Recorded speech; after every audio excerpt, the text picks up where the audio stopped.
วิธี KYC ในระบบ XR Trade สบายดีทุกคนสำหรับคลิปวิดีโอนี้ขอจะมาแนะนำวิธี KYC ใน XR Trade อันดับแรกแม่น้องเข้ามาใน XR Trade จำบอลผูกโปรไฟล์จำเข้าไป แล้วให้เราเลื่อนลงมา มันจะเขียนว่ายืนยันบัญชีและความปลอดภัย ให้เรามากดบอลยืนยันตอนนี้ แล้วก็มากดถัดไป แล้วมันจะให้เราเลือกเอกสารเราจะเอาเอกสารใดมายืนยันขอยจะเลือกเป็นบัตรประชาชนเด้อแม่นมาจำวันนี้ แล้วมันจะมีขึ้นมาบัตรประชาชนใบขับขี่และก็หนังสือเดินทาง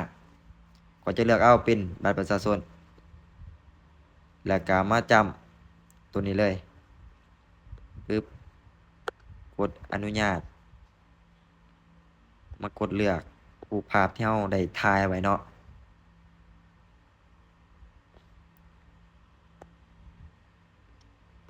ตัวนี้จะเป็นทั้งหน้าแล้วตัวนี้จะเป็นทั้งหลังบัตรเด้อ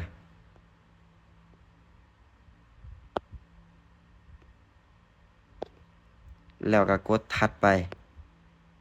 แล้วตัวนี้มันจะเป็นการสแกนใบหน้าปัจจุบันของเราเนาะเราก็กดสแกนเลย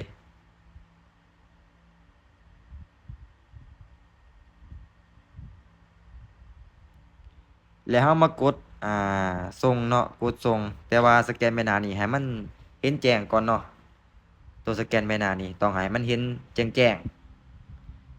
หลังจากที่เราเห็นให้มันเห็นแจ้งแล้วเราก็มากดส่งเลย แล้วรหัสมันจะส่งไปทาง Gmail ของเราให้เราเข้าไปคัดลอกเอา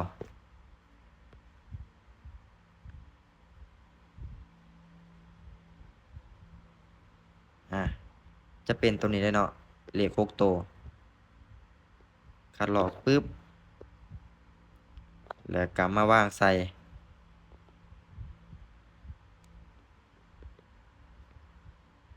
แล้วก็กดส่งเพื่อตรวจสอบหลังจากที่เรากดส่งไปเป็นที่เรียบร้อยก็มีแต่ว่ารอถ่าประมาณ30นาทีหรือว่าชั่วโมงนึงเนาะเห็นบอกเขาจะเขียนบอกเลยให้เรารอถ่าจากชั่วโมงจากนาทีมีแต่ว่าให้เรารอถ่าแล้วมันจะเตือนแจ้งมาเนาะ